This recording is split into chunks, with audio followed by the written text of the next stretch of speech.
Welcome to Animation One-to-Ones, brought to you by Skwigly.com. In this episode, we meet Elliot Dear, whose notable mixed media works include the John Lewis campaign The Bear The Hare and the BBC spot The Supporting Act. Having built a superb body of work as a director at BLINKINK, Elliot's latest project is another Christmas-themed animation, All Through the House, an episode of the Netflix series Love, Death and Robots. Skwigly's Laura-Beth Cowley caught up with Elliot to learn more.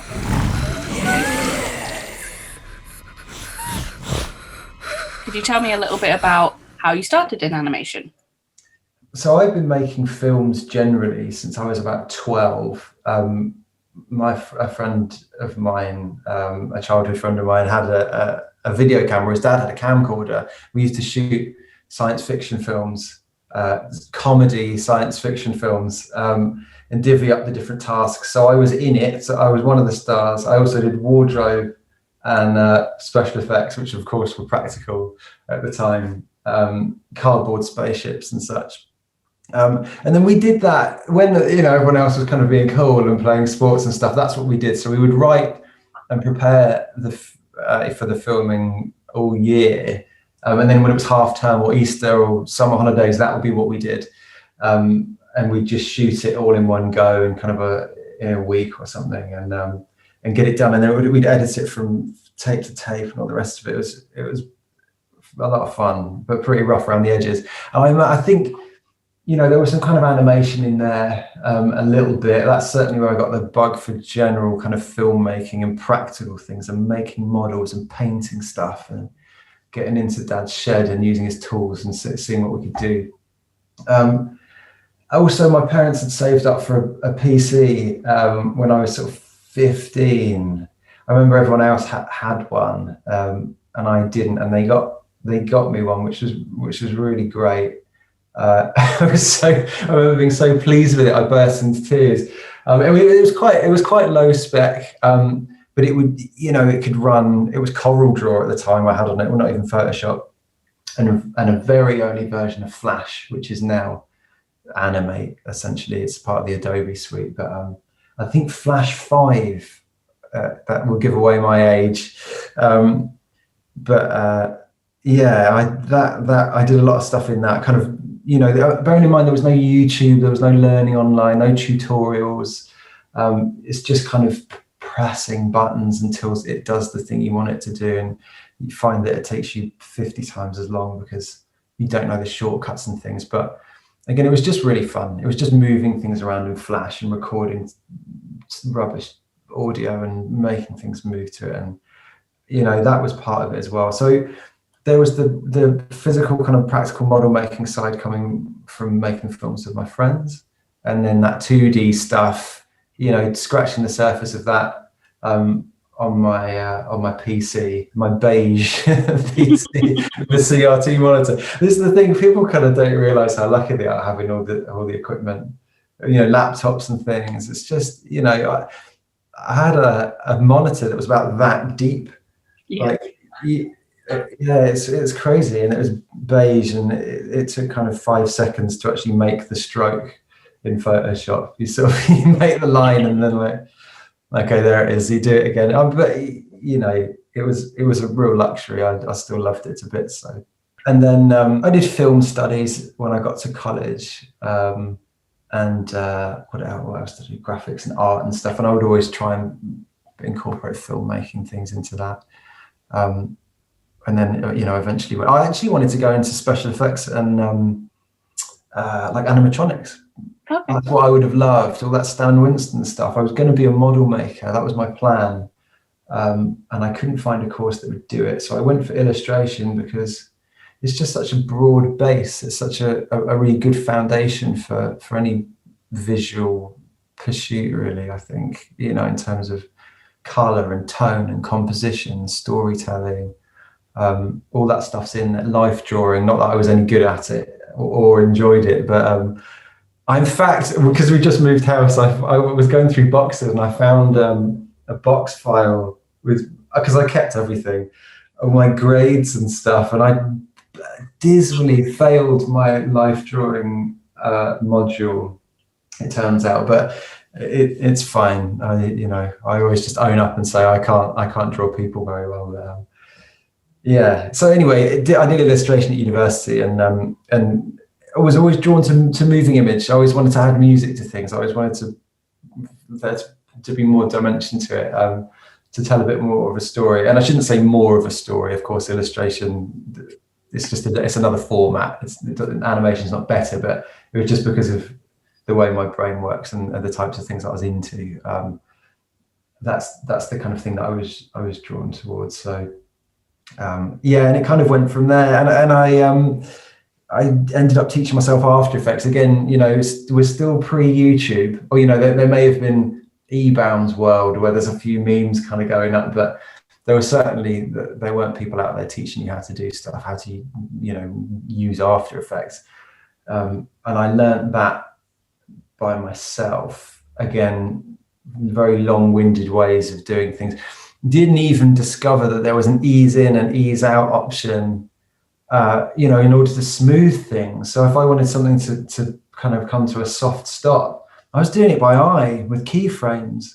It was basically stop motion, but on the screen it was really impractical.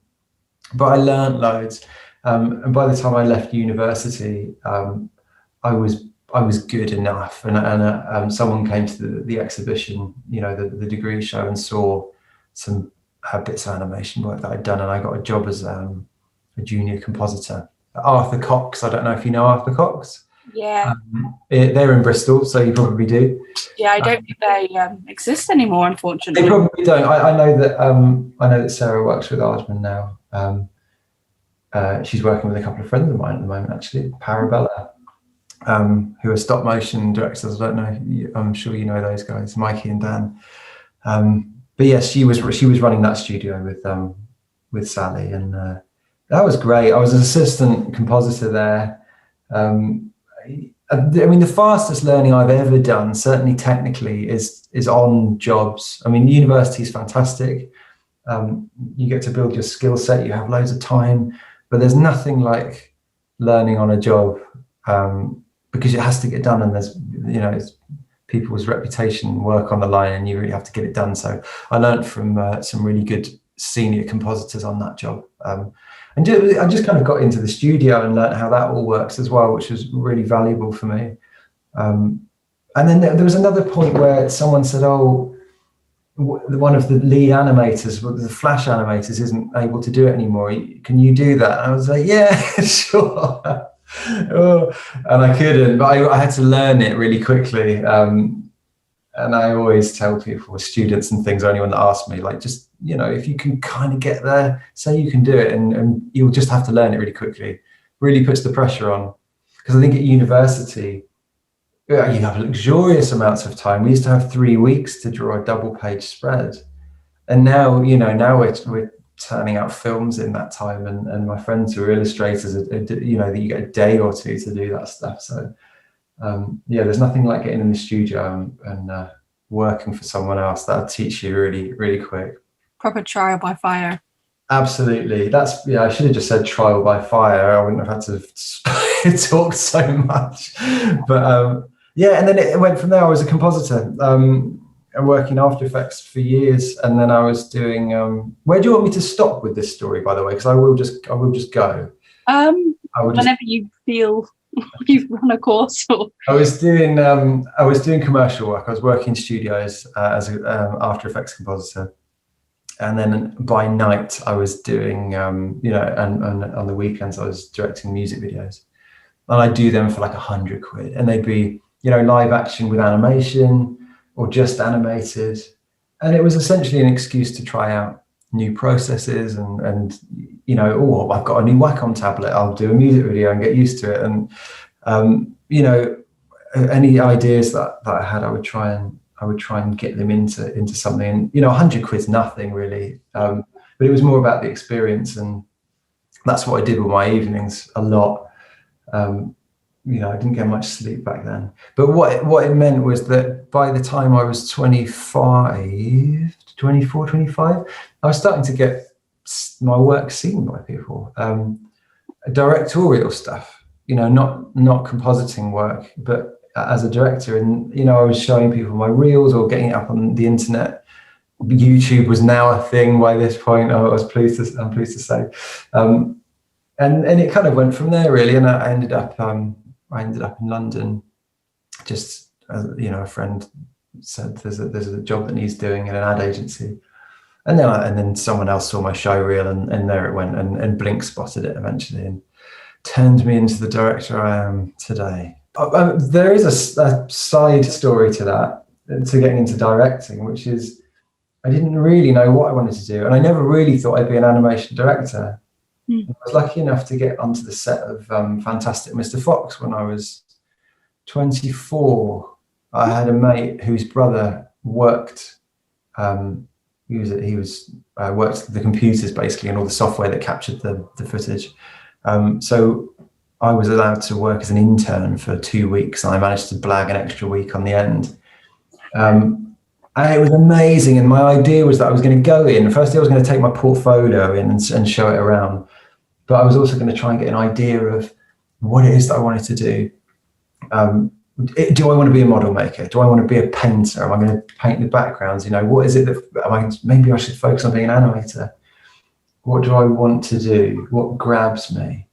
And you know, they were very welcoming, and I got to work with the set builders. And then when someone needed me to put labels on the little cans in the supermarket and stuff, I'd do that, and I'd meet people there. And by the end of it, I just wanted to do all of it. I wanted to be in control of all of it. I thought it was fantastic. And I still feel very grateful for the experience and all the talented people that I got to work with.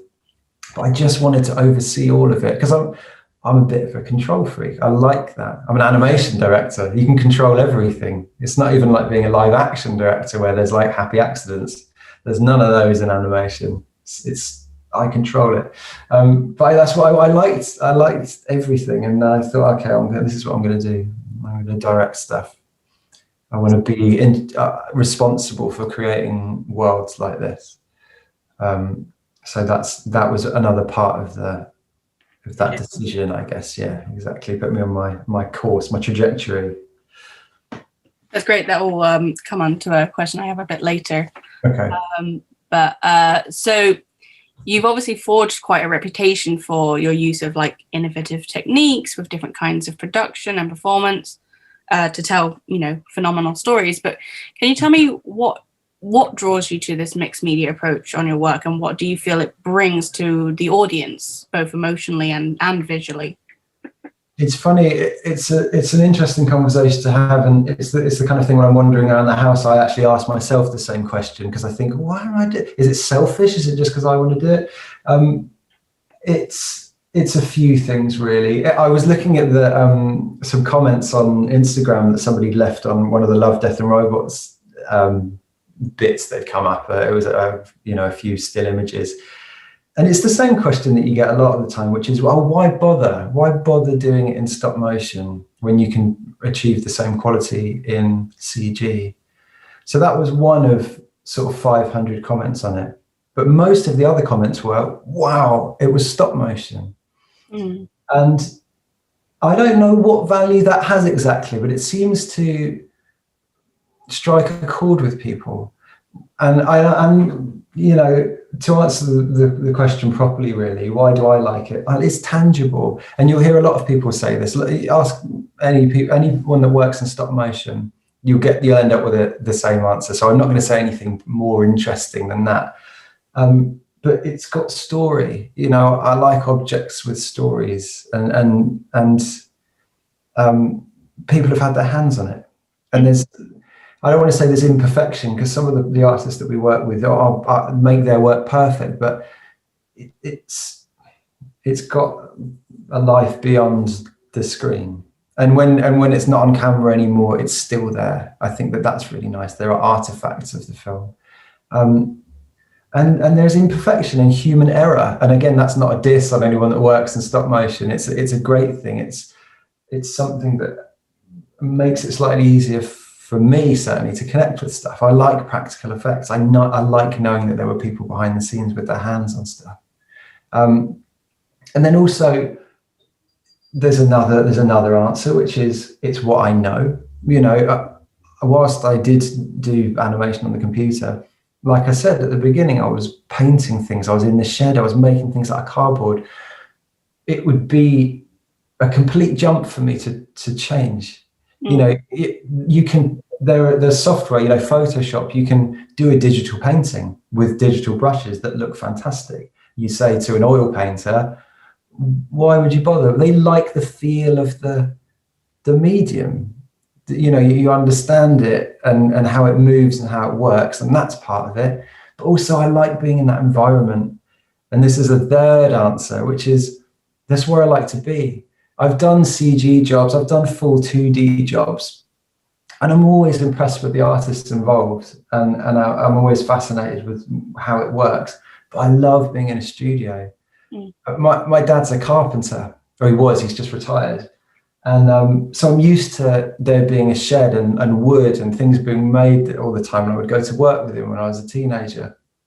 And it's an environment I like being on a film set. You're kind of on a building site a little bit. And it's not as wild as that, but there are wires, there's scaffolding, there's people overhead pulling up chains and things. And I really like the energy of that environment. I like working with carpenters. I like working with painters. I like working with people that work with their hands and watching them make things. It's a real treat for me. That's not to say that people that work in CG, it's an incredible craft and it's the same deal. It's that level of details going into it. I like being in that space. I like that being the way I spend my day. And it's a fascinating place to be. And I think that it comes through in the work sometimes. And there's definitely a place for stop motion. There are definitely projects where it's not suitable. A lot of the time I get jobs come in, might be an advert or a music video, and people say, oh, we want a stop motion film. You think, no, do it on the computer, honestly. You don't need it to be in stop motion. It's not really an appropriate way of telling this story. I think it's got to be used for the right reasons. But it's just a lovely way to work, and I think it's a treat. I say it's like summer camp for me if I'm on a shoot, because I'm learning all the time, and it's just such a treat to be able to do it. So that would be another answer. Okay. And I'll give you one more answer, which is I don't like the idea of old ways being lost. Tradition, I think keeping tradition alive is good. It would be a shame if there was no kind of Ray Harryhausen type stuff going on anymore. If that stop motion, if industry went away, I think it would be a shame. It's difficult. It's difficult to kind of think about it, but yeah, I don't think just because there's newer ways of doing things, I don't think it means that you need to shove out the old ones. I think it's nice to keep doing things that way. The sense of heritage, isn't it? I think that's. I think that's that's probably a more eloquent way of putting it. Yeah, I think so. Which is probably why there's such a breadth of that kind of work in England, because we have such a fondness for heritage. Like we have a very strong connection to our history, and yeah, you might be right. We appreciate it. You might be right, but it's also, and I use this as a kind of buzzwordy type thing if I'm trying to sell in stop motion, if I'm trying to trump another studio that are pitching a CG job. It's intimate. You're with people when you're making it, and the stuff's inherently tiny. And whilst you can create vistas and an incredible scale with stop motion based on the way you photograph it, there's an intimacy in that work, I think, in the textures and the way that things are made. And I don't know, I think that's a nice quality as well. And that maybe that's why we like it here. I don't know if that's got any value as a comment or an observation, but yeah, it's just got a great feel to it. On that, what are there any other kind of considerations you have when you're sort of looking at what new ways of working on a piece when you're sort of pitching?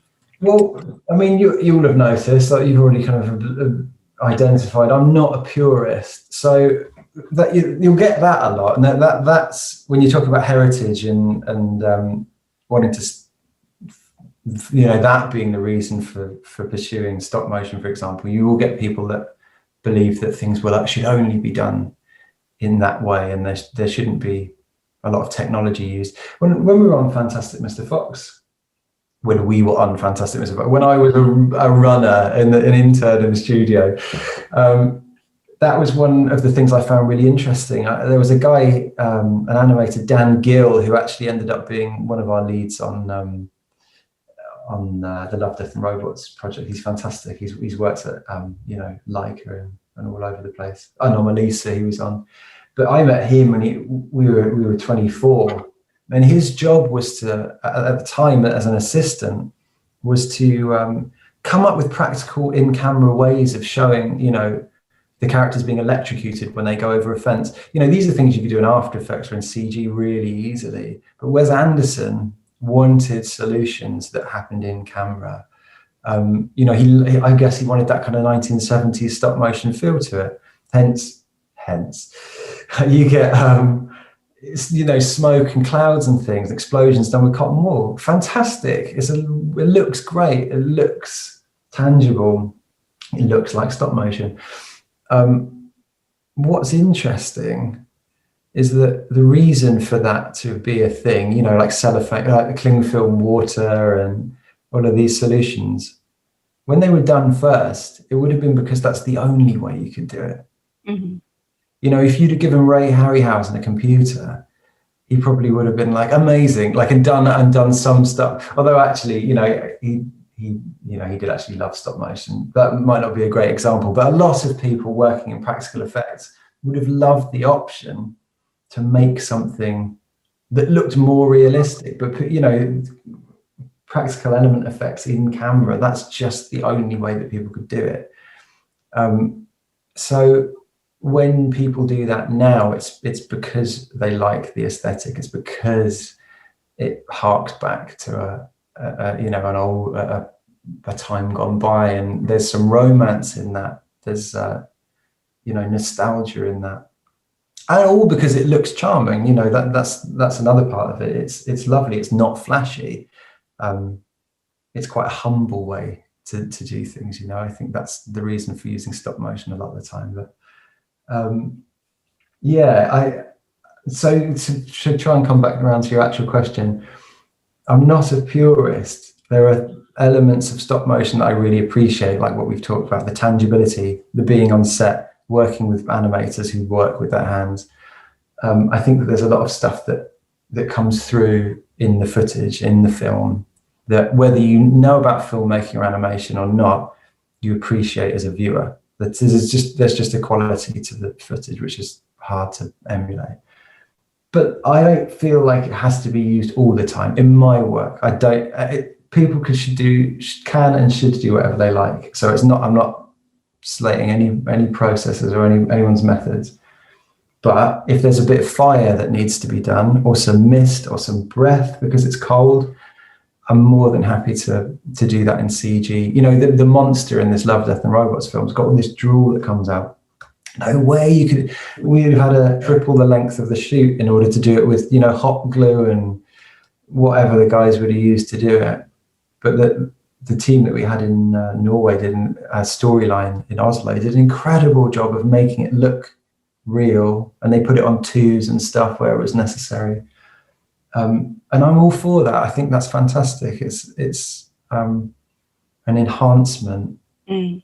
But at the very base of the footage is stop motion, so it's still got that heart without trying to sound pretentious.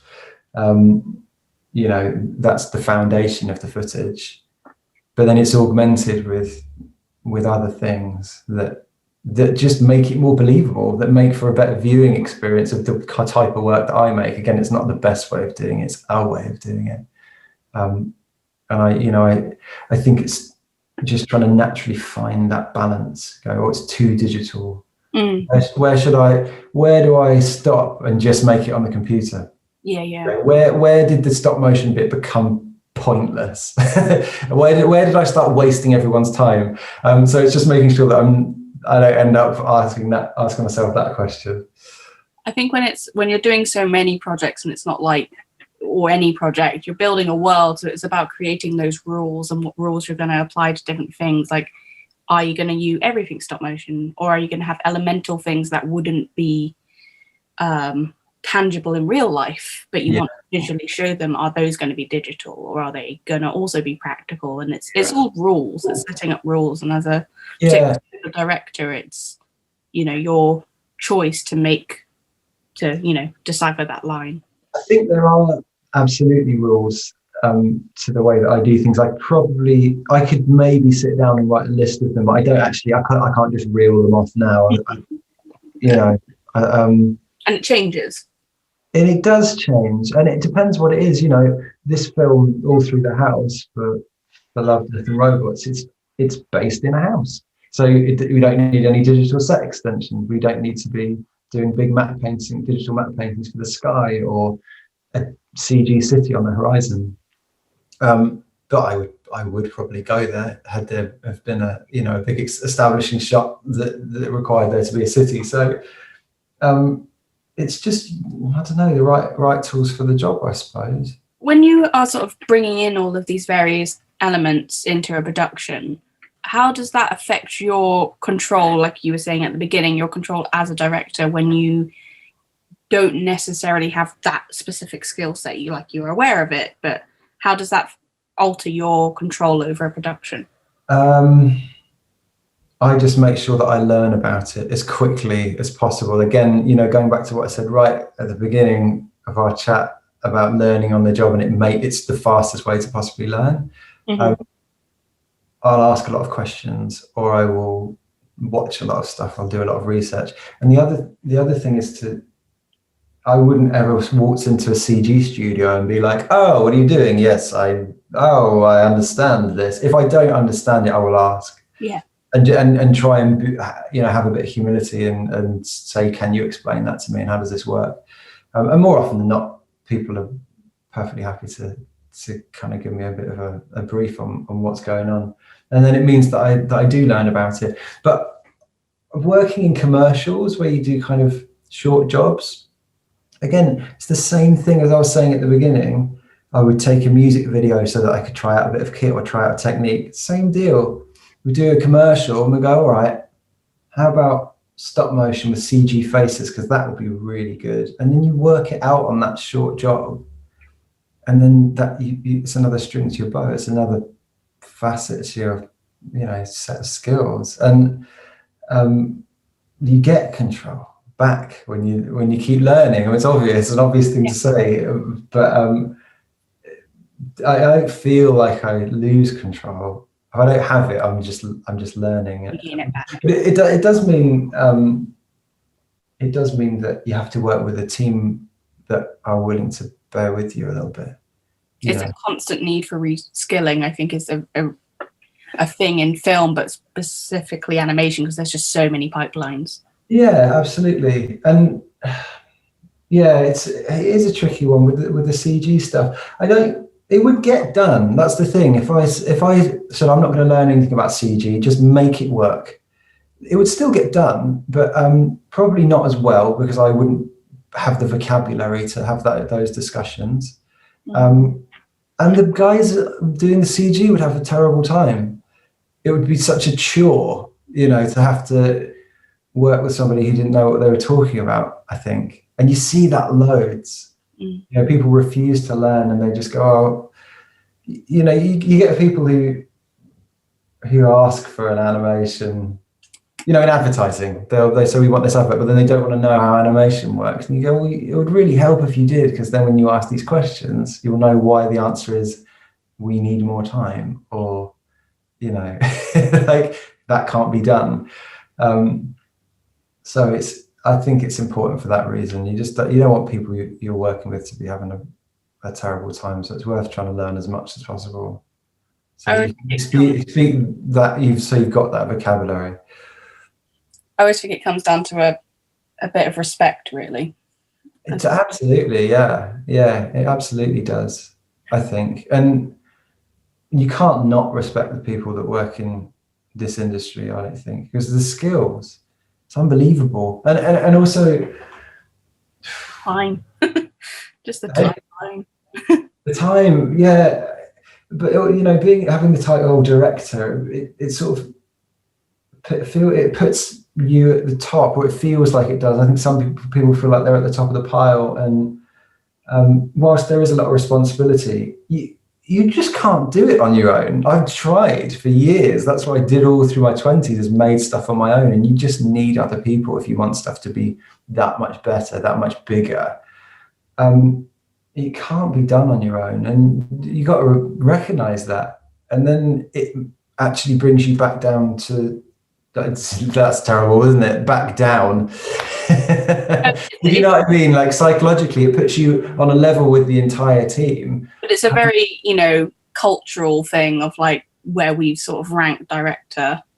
Yeah. It's a hard thing because it's both within industry and outside of industry, and sort of breaking that down and getting that understanding. Yeah, it was actually a friend of mine who said years and years ago, we were in our mid-20s, that he doesn't like to see himself at the top, and actually thinks of himself as part of a line, and it's absolutely the way to think about it. And directing, obviously you're part of, you're responsible for every part of it, and then ultimately people do need to listen to you. It's still, I don't know, I still think that it's a division of labor, isn't it? Yeah, it is. You can't really claim it. It's really tough. You can certainly feel proud, and because you're probably one of the people that have been involved in the project for the longest time. But I don't know. Again, that's why I like being on the set. That's why I like working with animators. That's why I like being in the studio, because you go, yep, I can't do that. That's amazing. Just puts you in your place all the time. Yeah, it's like the logic of a producer, because a producer is the first person and the last person on a project. Yeah, that's for sure. Person who's like, it's their responsibility to make sure everything's going okay, and if it's wrong, it's their fault, and if it's great, it's not because of them. Yeah. It is, but historically, the notion. Yeah, that's very true. That's a job I couldn't do. Producing, those guys are amazing. Yeah, it's weird. You think, oh, they've got a completely different way of thinking, but they still manage to have creative input and know what's right and what's good and what's not right. And they're at dinner, you're having to send emails to people in other countries, and you're like, this is crazy. Yeah, I've got a lot of respect for the producer. So going back to your most recent project with Netflix for Love, Death and Robots, which was really beautiful. I'm a huge horror fan, so it was like really right up my street. Yeah. And it was interesting because I think it's the first use of practical puppets in that series, in the Iber series. Right, yeah. How were you first approached to work on that project, and what was the experience with working with those showrunners and those writers? Approach. So the job came in for Blink Industries, who's Blink's kind of long form and TV and film arm, and it was based on, I think maybe it was Jerome at Blur had seen the BBC commercial that I did, the supporting act as a 2-minute Christmas ad for the BBC, and that was where we first tried the CG faces tracked onto stop motion puppets successfully. I feel. I think it really did. Again, it was a bit of a Hail Mary. Oh, I hope this works. But it did. It really did, and it showed us the potential of that kind of process, that technique. But they'd seen that at some kind of expo, like a showcase or something in LA, and had traced it back to us. And we had to pitch on the jobs in the same way that you do for commercials. It wasn't just you got the gig. It was, I think we were up against quite a few people on it. You were invited to pitch. That's it, yeah. So we did quite a lot of work on that, trying to convince them that we were right for the job. Spoke to Tim Miller and Jennifer Yu Nelson, and talked about the process. Similar to the conversation I've just had with you about where you use digital effects and where it remains stop motion. Tim was, he runs a CG studio amongst other things, and it, has fully embraced technology, and they're at the top of their game in the kind of stuff that they do. So he wanted to make sure that this wasn't just going to be a novelty film on that anthology. It needed to still be cutting edge and fit in with the the rest of the films on there. So he didn't want that in-camera practical effect. I think what he actually said was, we don't want it to feel like a student film festival. And he wasn't being disrespectful, but what he meant was he didn't want that, fire being done with coloured plastic, and he didn't want water being done and saliva being done with glue or cling film and things like this, and smoke being done with cotton wool. He wanted it to feel slick, but he didn't want and polished, but he did want a stop motion film. So we were quite a good choice, really, and we were probably amongst only a few people that could make that hybrid, I think. So that's how that ended up coming to be. And we did an initial storyboard, which was, I thought, really good. I added loads of ideas to the script, because again, when you get a script for an advert, usually there's an unspoken invitation to make it better, which is almost always necessary. You need to add some gags, you need to add some dynamism and something to the story. It always needs more. So I just naturally was chucking things in, taking out lines of dialogue, and we lose that. Went back with this animatic that we'd done.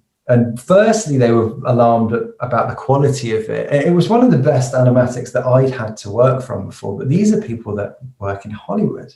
Yeah. And they've got weapons grade storyboard artists, with no disrespect to the guys we were using, but I don't require that. I've gotten things done on a lot less. I've gotten things done with no storyboards. But these are people that are used to banks of people at desks doing storyboards, and if it's not right, they'll do another frame and it'll look like something from DreamWorks. It'll be amazing. And they're on staff in their studio, so they can just keep going back to that well. We'd have an animator who was acting as a storyboard artist, or a board artist. We pay them for their week of work, and when the week's finished, they're gone. They're off on another job. Suddenly, Blur are coming back, Blur being the studio that we were working with. These boards aren't good enough, or I can't, but we got really told off. I felt like it was like being in the headmaster's office. I haven't felt like that for years. And it really frightened me. And, that cold sweat where you get told off by someone else's mum. And it did, like that feeling. I was like, oh no, I've done a bad job. They said, you can't mess with the story. You can't just take things out willy-nilly as you want and add things in. You have to stick to the script. Tim's very precious with the script. He spent a long time working on it. The stories are very close to him. I was like, oh, okay, this is a different industry. I'm in a different world now. I'm at the big boys table now. I got the cold sweat, and we went back and we fixed it. We worked with we found another board artist, not because the first one was no good, because they weren't available anymore. We'd already spent all the money, so we had to, Hallie, the producers, trying to find money to spend on more storyboards. I'm doing them as well. Oh, can't really draw. And got it back in good shape again that they were happy with. And I was perfectly happy with the quality of it. But when I saw some of the storyboards that Blur were doing, I was like, oh, okay, that's why you were shocked, because they're amazing. They were rendered, had shading and like really good. So I can see why they were worried. And we knew we had it covered and that we'd do a good job. It's just, I think half the job was actually showing them, trust us. We did have a couple of sticking points, I guess, the creature design being one of them. I was dealing with Jennifer. She was the supervising director, so she would speak to me directly on Zoom calls like this, and we'd get to the bottom of things, what needed changing. Tim, being as busy as he was further away. There was the chain of command. He would get things when they were ready to watch them. So he was less in touch with our process, I think. And there was a point where we had a creature design that we've been working on for weeks and weeks. It was signed off, and the guys, Sculpt Double, who were working in Wales, started to build it. I think they'd started an armature, I think that, and the clay was kind of on it and stuff. And then I got an email through at night because, of course, Blur in Los Angeles. Yeah. And Tim's not happy with the monster. He doesn't feel like it's frightening enough or predator, and looks enough like a predator. Ooh, okay. So not only do we have to stop and go back, we've got to find the money for the design again and all the rest of it. And what actually happened was I ended up doing the creature design, which is really fun. But it just took a layer of the process out. It wasn't us getting feedback, me relaying that to a designer. I put a questionnaire together for Tim. What do you like? Do you like the claws of this? Loads of reference images and stuff. Do you like the teeth of this? How about this creature? And we kind of eventually, and he sent a lot of great references, and we eventually got to what he wanted. And I drew it up basically, which was loads of fun. So we really had to step up and be resourceful, and that was a big challenge. There were points on set where we were like, oh, are there any shots that we can cut? Can I get these two story beats into one shot rather than two? That's how tight it was. Trying to consolidate shots and lighting setups and things. If you work in stop motion, you'll know what I'm talking about. It takes a day to get a shot set up. Yeah. And when you've got hard out of the studio in 4 weeks, there's no dilly-dallying, or maybe we'll do everything we could do to get shots out, to consolidate character performances. This is stuff that people don't know when they watch the film. We had a performer, Cam, who did all the acting for both kid parts, so that the animators had a reference. When we got onto set, we're thinking, we've only got 4 hours to get this shot. Can it be 75 frames instead of 150 frames? So I'd be working with the animator, shooting stuff on a phone, trying to get that performance down. I'd be running around in the car park or hiding behind a sofa, trying to see if I could get that performance down into a shorter space, which was possible a lot of the time. It was just tough. Yeah. You have to shoot it 50 times, stick it in the edit, time remap it and go, all right, there's your reference, Andy. Andy Biddle is a fantastic stop motion animator.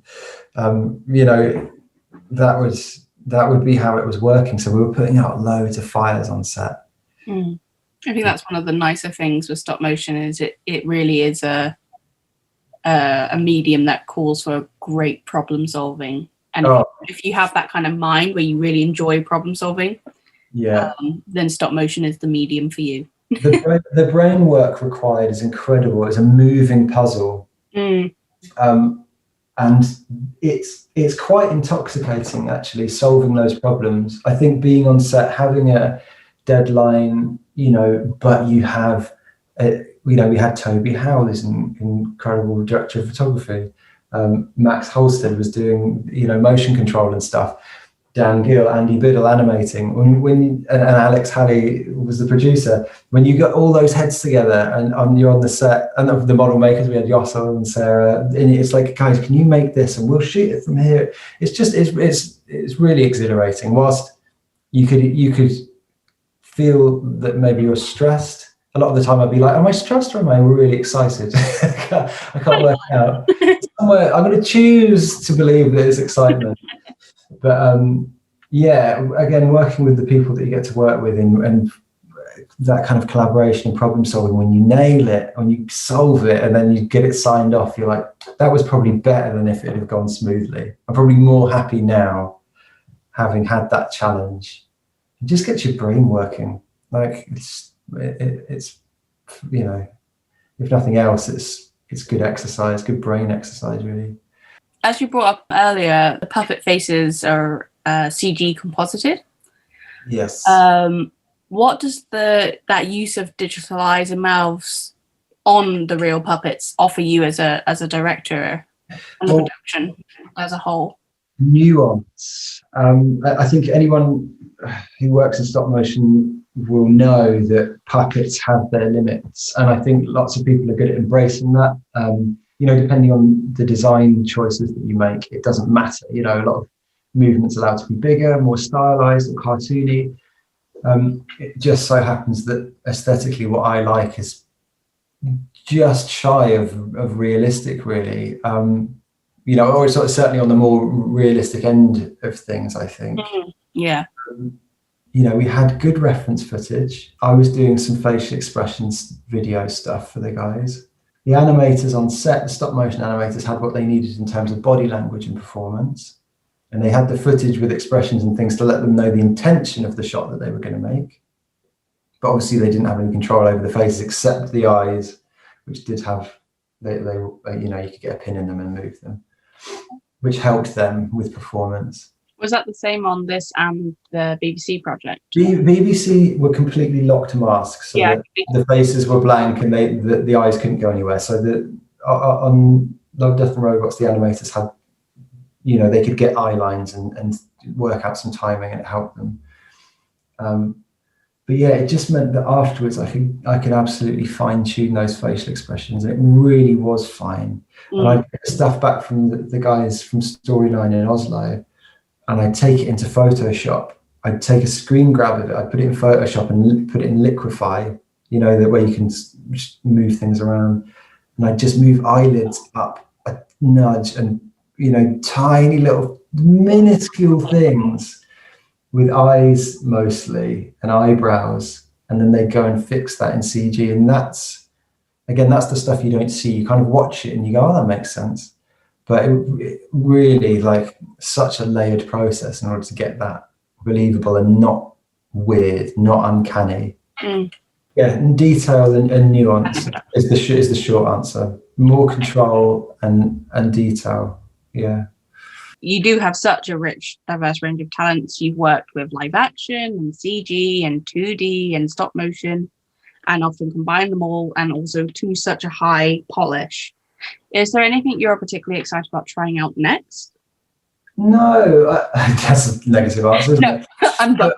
No, it's not anymore. I think there was a point where, going back to what I was saying about being in my 20s, and it's like, oh, I can't wait to try this. I'll do it for this music video for no money. I can't wait to try this. I'll make this commercial. I think I feel like I've kind of gotten to the bottom of a lot of the things that I was wondering about. I wonder if that will work. I wonder if CG faces,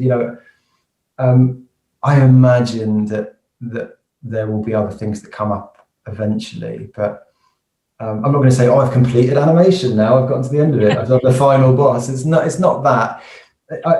What's happened now is, since I've worked on such a variety of things and built some knowledge and some skill in various areas, what I'm able to do now is to respond well to quite a few briefs. I won't say every brief, but we'll use the right tools for the job, and it'll be, we want that stop motion feel, that tangibility, that nostalgia that you get from the Rankin Bass Christmas specials, but we want the faces to be really detailed, and we want there to be real. Okay, fine, I'm going to combine this and this, we'll put them together and I can make that work. I think from doing all this stuff, it makes me a better responder to briefs and things that people want, rather than before you kind of shoehorn in a process because you want to try it out. I feel like as I get older and more experienced, there's less of that now. It's more about, what do you need? What does this project need? What does this story require in order for it to be told in the best possible way? So yeah, I think that's how it works now. It's the evolution of it. Excellent. Love, Death and Robots Season 2 is available now on Netflix, and to see more of the work of Elliot Dear, be sure to follow him on Instagram at ElliotDear_animation and on Twitter at Elliot_Dear. You can check out his films on Vimeo and see more of BLINKINK's spectacular output over at blinkink.co.uk. Be sure to subscribe to our YouTube channel and podcast streams for more exclusive animation-themed coverage, and visit us at Skwigly.com. We're also on Twitter at Skwigly, Instagram at Skwigly Animation, and Facebook.com/Skwigly Magazine. We'll be back soon with more animation one-to-ones. Until then, happy animating.